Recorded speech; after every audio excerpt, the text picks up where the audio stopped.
Ce journal vous est offert par le FPI, Fonds de promotion de l'industrie, votre partenaire privilégié pour la réussite de vos projets.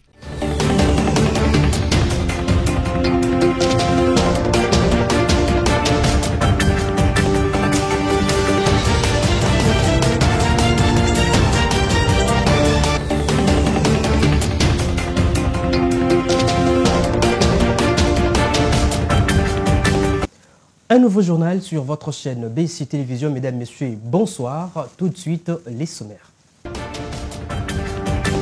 Félix Tshisekedi et Paul Kagame sont tous attendus au sommet conjoint SADC-EAC qui est confirmé pour les samedis prochains en Tanzanie. La situation sécuritaire sera au centre de ces sommets. Après être reçus par le président de la République, la SENCO et les CC se sont rendus chez l'opposant congolais Martin Fayulu Madidi dans le cadre des consultations pour la cohésion nationale. Ils ont présenté leur initiative. Que faudra-t-il faire pour que les bailleurs respectent la fixation de la garantie locative à 3 mois comme l'exige l'État congolais et quelle est la part des autorités dans cette problématique? Un reportage vous a été réalisé par nos reporters. Mais tout d'abord, à la demande du président de la République, Félix-Antoine Tshisekedi Tshilombo, le Sénat et l'Assemblée nationale se sont réunis séparément ce mardi 4 février 2025 en session extraordinaire pour examiner la situation sécuritaire dans la partie est du pays et proposer un plan de sortie des crises. À l'Assemblée nationale, tout comme au Sénat, cette session extraordinaire a été consacrée également à la présentation de 2 juges de la Cour constitutionnelle. Je vous propose de suivre les propositions du président de l'Assemblée nationale, Vital Kamerhe, qui a présidé la session extraordinaire à la Chambre basse du Parlement. On vous donne la mise en œuvre du plan qui sera adopté, garantie de mise en œuvre et conclusions et perspectives. Et donc, les différents volets ramassent toutes les questions que vous avez soulevées ici. Et pour rappel, nous vous disons encore que nous avons le volet politique, le volet diplomatique, le volet humanitaire, le volet militaire, le volet du dialogue communautaire, le volet économique où nous parlons des ressources naturelles pour démontrer que notre volet économique et de coopération régionale pour montrer que c'est la convoitise de nos minerais et l'exploitation illicite qui sont à la base de la tragédie que nous connaissons actuellement. Avant de partir, les présidents des différentes commissions qui vont siéger, ECOFIN, défense, sécurité, socio-culturelle, PRJ, défense et sécurité, passeront chez les rapporteurs ici devant. Il va vous remettre à chacun la copie de ces documents que vous allez garder jalousement. Vous allez les consulter et vous allez donner la matière et les gens discutent là-dessus. Parce que le document final est destiné au président de la République. C'est une recommandation, une simple proposition. L'Assemblée nationale, au thème de la Constitution, ne peut pas imposer au président un plan de sortie de crise. Nous répondons à la demande de l'autorité suprême. Et puis, le président de la République, Félix-Antoine Tshisekedi Tshilombo, a reçu le lundi 3 février 2025 à la Cité de l'Union africaine, sur leur demande, une délégation conjointe de la Conférence épiscopale nationale du Congo et de l'Église du Christ au Congo, SENCO et CC, conduite par les cardinals Fridolin Ambongo. La situation sécuritaire dans la partie est du pays était à l'ordre du jour. La presse présidentielle. Cette séance de travail est une réponse apportée à la demande pressante formulée par le cardinal Fridolin Ambongo Besungu de rencontrer le chef de l'État et échanger avec lui autour de la situation sécuritaire et humanitaire alarmante causée par l'invasion d'une partie du territoire national par l'armée rwandaise. Dans la suite du cardinal s'est trouvée une délégation conjointe et restreinte de la SENCO et de l'Église du Christ au Congo, ECC, avec Monseigneur Fulgence Mouteba, archevêque de Lubumbashi et président de la SENCO, le révérend pasteur André Bokondoa, président de l'ECC, de Monseigneur Donancier Chollet, secrétaire général de la SENCO, et du révérend Eric Senga, secrétaire général de l'ECC.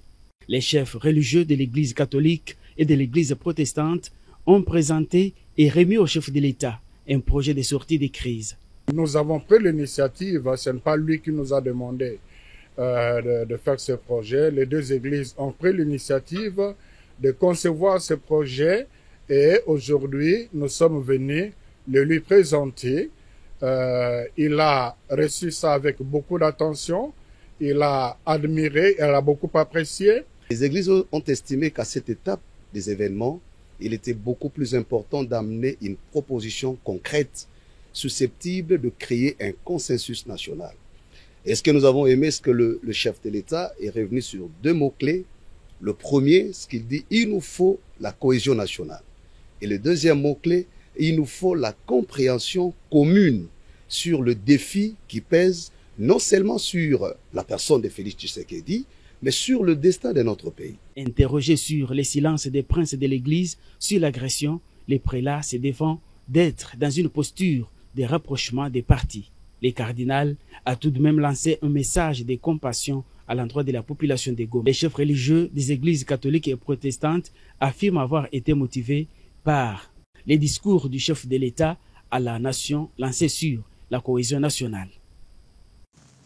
Toujours dans les cadres des consultations lancées par la CENCO et l'ECC auprès des acteurs politiques clés de la République démocratique du Congo dans le but de présenter leurs projets de la sortie des crises à travers le pacte social pour la paix et les vivre ensemble. Ce mardi 4 février 2025, Monseigneur Donancier Chollet et le pasteur Eric Senga, porte-parole de l'ECC, ont rencontré l'opposant congolais Martin Fayulu Madidi dans son bureau des Faden House à Gombe. Ginette Fika. Dans l'avant-midi de ce mardi 4 février 2025, le secrétaire général de la SENCO, Monseigneur Donancier Chollet, et le porte-parole de l'ECC, le pasteur Eric Senga, se sont rendus chez l'opposant congolais Martin Fayulu Madidi. L'objectif de leur rencontre avec le président de l'ECD est de lui présenter leur projet de la sortie des crises à travers le pacte social pour la paix. Après échange, le pasteur Eric Senga a fait savoir que Martin Fayulu Madidi a accueilli avec intérêt cette initiative. Et les entretiens se sont très bien passés. Il a accueilli avec intérêt. Il a fait des observations des fonds et des contributions. Et donc, nous sommes sortis ici avec un consensus clair sur l'intérêt qu'il y a à construire la cohésion nationale. Et comme vous le savez, qu'il a pendant très longtemps lui-même aussi contribué et lutté pour que nous arrivions à cette cohésion nationale. Nous disons gloire à Dieu, donc nous continuons notre périple. Le plus important, c'est que nous nous préparons pour le grand forum qui s'annonce, où les Congolais vont s'asseoir comme des hommes intelligents qui peuvent être en mesure de réinventer leur avenir commun. Les consultations est une approche qui nous prépare justement au pacte, parce qu'il faut dire le pacte lui-même n'est pas encore conçu. Ce que nous avons présenté, c'est la feuille de route qui donne justement la lumière sur les voies à emprunter pour arriver à ce pacte. Quand nous parlons de pacte social, c'est-à-dire des engagements collectifs que nous devons prendre, soit pour revisiter notre pacte républicain, le compléter dans le sens de rendre assez fort notre engagement collectif pour que finalement nous arrivions à notre destin commun. Rappelons qu'il y a quelques jours, le silence de l'Église catholique était inquiétant depuis la montée des hostilités à l'est de la République démocratique du Congo. Tous à la recherche de la paix, cette démarche entamée par l'Église catholique et protestante a pour but de renforcer la cohésion nationale en République démocratique du Congo. J'ai annoncé au sommaire de ce journal, alors que les craintes d'un conflit régional à l'est de la République démocratique du Congo augmentent, un sommet extraordinaire conjoint de la communauté des États d'Afrique de l'Est EAC et de la communauté des développements de l'Afrique australe SADC va être organisé ce samedi 8 février 2025 en Tanzanie. La présidence kenyane a annoncé la présence à ces sommets des Dar es Salaam de présidents congolais Félix-Antoine Tshisekedi Tshilombo et rwandais Paul Kagame. Et ce sommet avait été réclamé le 31 janvier dernier par les 16 pays membres de la SADC qui souhaitent souhaite y convier les 8 pays formant l'EAC, y compris le Rwanda qui est membre. D'autres chefs d'État seront également présents selon William Ruto, le président kenyan, Yoweri Museveni pour l'Ouganda, Hassana Sheikh Mohamoud pour la Somalie et Cyril Ramaphosa pour l'Afrique du Sud et Samia Suluhu pour la Tanzanie. Au cours d'un briefing presse organisé dans la soirée d'hier, centré sur les mesures de sécurité, le vice-premier ministre de l'Intérieur, Jacquemain Chabani, et aux côtés de son collègue de la communication et médias, Patrick Muyaya Katembwe, fait le point sur la situation sécuritaire du pays, notamment de la ville de Kinshasa, de Goma et Bukavu. Le vice-premier ministre de l'Intérieur, a apporté l'éclairage sur toutes ces rumeurs. On l'écoute. Le vice-premier ministre, ministre de l'Intérieur, Sécurité, Décentralisation et Affaires coutumières, Jacquemain Chabani Loko, a, devant la presse, lors de ses briefings spéciaux animés conjointement avec le ministre de la Communication et médias, Patrick Muyaya Katembwe, martelé sur la situation sécuritaire dans la ville de Goma, au Nord Kivu. Selon lui, jusqu'à présent dans cette ville, dans certains quartiers, le FARDC et les vaillants Wazalendo continuent à tenir et à résister. Des combats continuent dans la ville de Goma. Il y a des zones et des quartiers entiers où cette armée d'agression, l'armée rwandaise, n'arrive pas encore à accéder. Ce n'est pas à moi ici de donner tous les détails et toutes les informations stratégiques que nous avons pour mettre en difficulté ces vaillants combattants, ces FARDC et ces Wazalendo qui résistent et qui se battent. Il a par la même occasion parlé de la situation actuelle de la ville de Bukavu où, à l'en croire, la population est déjà mobilisée. La ville de Bukavu est une ville extrêmement mobilisée sur cette question parce qu'elle est frontalière en termes de province. Elle est frontalière au Nord Kivu. En termes de ville elle-même, elle est frontalière au pays qui nous agresse, au Rwanda. Il faut savoir que dans cette sous-région, ils ont une histoire assez longue de conflits et d'antagonisme avec le Rwanda. Donc les populations de cette province et principalement de la ville de Bukavu se mobilisent et sont très mobilisées et s'organisent. Parce que, comme je l'ai dit tout à l'heure, il est question pour nous de résister à cette énième aventure qui avait déjà été identifiée autrement par les pères de l'indépendance. Notons qu'au cours de ces mêmes briefings, le gouvernement a encore une fois interdit les manifestations ce mardi 4 février 2025 dans la ville-province de Kinshasa, une mesure qui a été respectée par les Cunois et Cunoises. Évoluons dans ce journal. La première ministre Judith Suminwa Tuluka a pris parole lors d'une visioconférence marquant l'ouverture du forum Mining Indaba le lundi 3 février 2025. Elle a dénoncé l'inaction de la communauté internationale face à l'exploitation minière illégale et l'agression rwandaise. Judith Suminwa Tuluka a souligné dans son speech l'urgence de la traçabilité de minerais pour mettre fin au conflit alimenté par les étrangers. On l'écoute. En ce moment où je m'adresse à vous, les cris de détresse résonnent à travers mon pays, portés par une douleur indicible.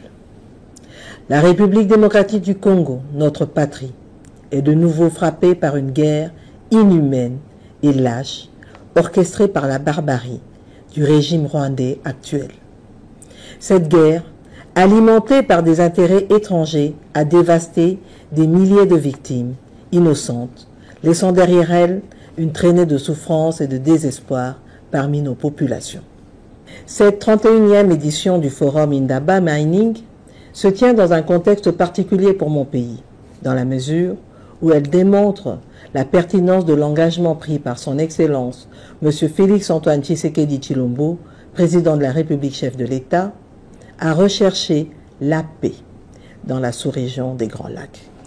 Il en est de même de la lutte contre le pillage des ressources minérales à l'est de mon pays.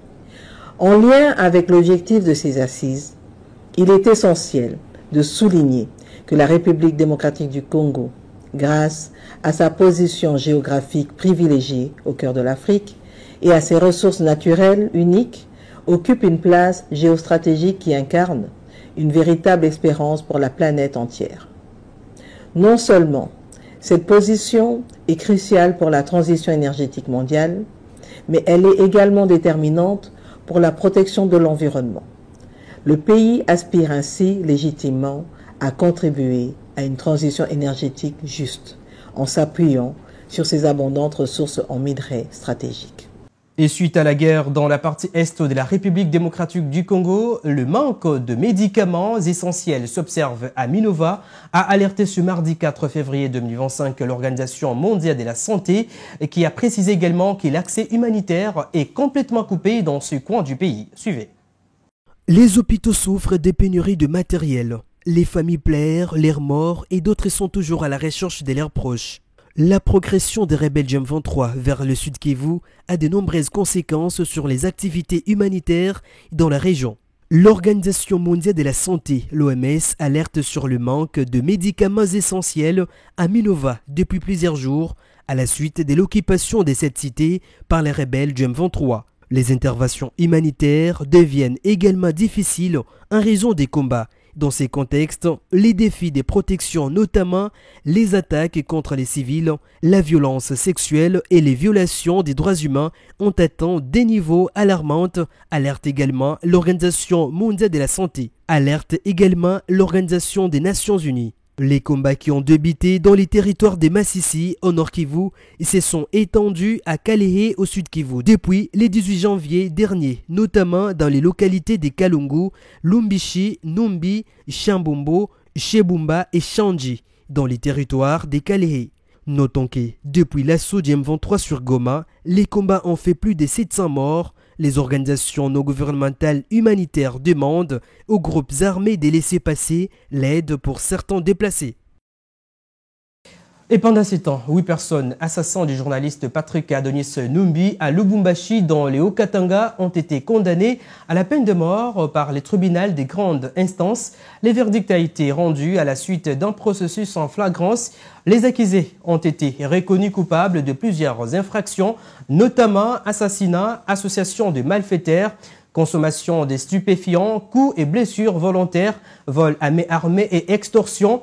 En plus de peines prononcées, tous les condamnés paieront une somme de 50 000 $. Et sur ce, le tribunal a ordonné leur arrestation immédiate.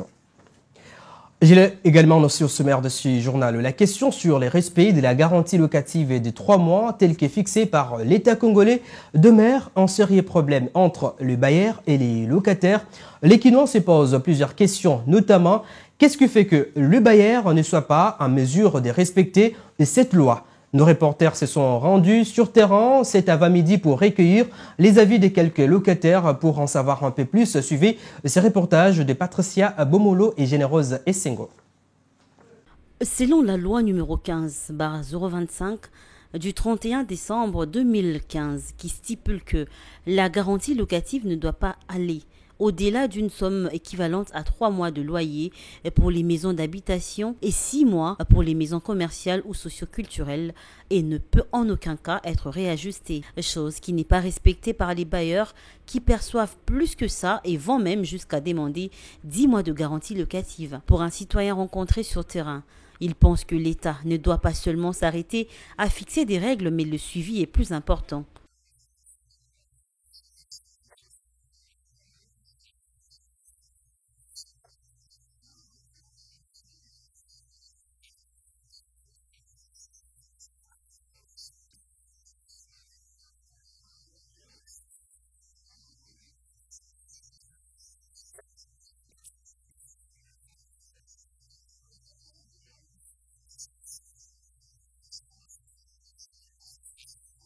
Et un autre pense qu'ils sont en position de faiblesse car des biens sont privés et non pour l'État.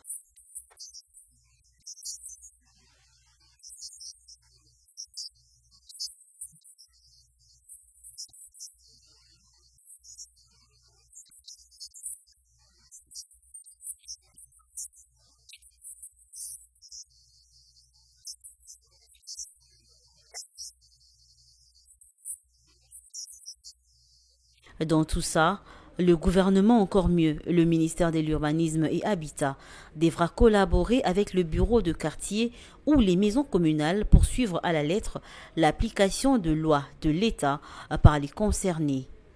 Et à l'international, Pékin a mis en exécution ce menace dans le bras de fer commercial engagé par le président Donald Trump en annonçant ce mardi 4 février 2025 des droits de douane pour les secteurs américains de l'énergie, de l'automobile et de machines. Le président américain accuse Pékin de pratiques commerciales déloyales et de laisser faire concernant les trafics de fentanyl aux États-Unis d'Amérique. Suivez. Dans les locaux de la police de Basse-Californie au Mexique, les policiers font l'inventaire de leurs prises. Du crack, de l'héroïne et du fentanyl.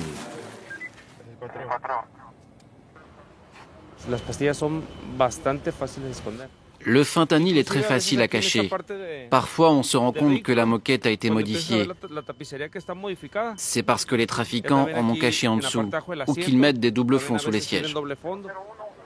Comme ses dérivés et d'autres stimulants, le fentanyl déferle depuis le milieu des années 2010 sur les États-Unis.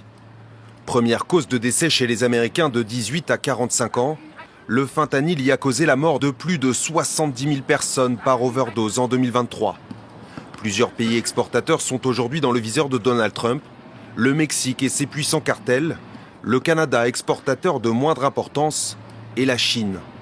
Selon la DEA, l'agence américaine de lutte antidrogue, le pays est la principale source des précurseurs chimiques, éléments indispensables à la production de fentanyl. Certains de ces composants sont légaux en Chine. Si les contrôles y ont été renforcés en 2019, plusieurs experts estiment que Pékin se montre peu sévère à l'égard des acteurs de ce commerce. On est encore loin de véritables inculpations ou de poursuites solides pour blanchiment d'argent ou pour l'envoi de précurseurs au cartel mexicain. Sous pression des États-Unis, le Mexique et le Canada ont annoncé le renforcement des contrôles de leurs frontières, notamment pour lutter contre le trafic de drogue. Mais nombre d'experts estiment que pour espérer l'assécher, Washington n'aura d'autre choix que de coopérer avec Pékin. Et ce journal touche à sa fin, mais avant tout, les rappels des principaux titres. Félix Tshisekedi et Paul Kagame sont tous attendus au sommet conjoint SADC-EAC qui est confirmé pour les samedis prochains en Tanzanie. La situation sécuritaire sera au centre de ces sommets. Vous avez également suivi, après être reçu par le président de la République, la CENCO et l'ECC se sont rendus chez l'opposant congolais Martin Fayulu Madidi dans le cadre des consultations pour la cohésion nationale. Ils ont présenté leur initiative. Que faudra-t-il faire pour que le bailleur respecte la fixation de la garantie locative à 3 mois comme l'exige l'État congolais et quelle est la part de l'autorité dans cette problématique? Vous avez suivi un reportage dans ce journal. Mesdames, Messieurs, ce journal est complètement terminé. Merci de nous avoir suivis. Bonne suite des programmes sur votre chaîne BSC Télévision. Au revoir.